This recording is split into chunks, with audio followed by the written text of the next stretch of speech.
18ാമത് ലോക്സഭയുടെ സ്പീക്കറായി ഓം ബിർളയെ തെരഞ്ഞെടുത്തു. ശബ്ദ വോട്ടോടുകൂടിയാണ് അദ്ദേഹത്തെ തെരഞ്ഞെടുത്തത്. പ്രധാനമന്ത്രി നരേന്ദ്രമോദിയാണ് അദ്ദേഹത്തെ സ്പീക്കറാക്കണമെന്ന് പറഞ്ഞുകൊണ്ടുള്ള പ്രമേയം അവതരിപ്പിച്ചത്. രാജ്നാഥ് സിംഗ് ആ പ്രമേയത്തെ പിന്താങ്ങുകയും ചെയ്തു.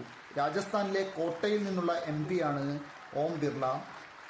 17ാമത് ലോക്സഭയുടെയും സ്പീക്കർ ഓം ബിർള തന്നെയായിരുന്നു. പ്രതിപക്ഷത്തിന്റെ സ്ഥാനാർത്ഥിയായി മത്സരിച്ചത് കൊടിക്കുന്നിൽ സുരേഷ് MP ആയിരുന്നു. എന്നാൽ അദ്ദേഹം പരാജയപ്പെടുകയാണ് ഉണ്ടായത്. സ്പീക്കർ സ്ഥാനത്തേക്ക് തെരഞ്ഞെടുത്തതിന് ശേഷം അദ്ദേഹത്തെ ചെയറിലേക്ക് പ്രധാനമന്ത്രിയും പ്രതിപക്ഷ നേതാവും പാർലമെന്ററി കാര്യമന്ത്രിയായിട്ടുള്ള കിരൺ റിജിജുവും ചേർന്നാണ് അങ്ങോട്ടേക്ക് ആനയിച്ചത്.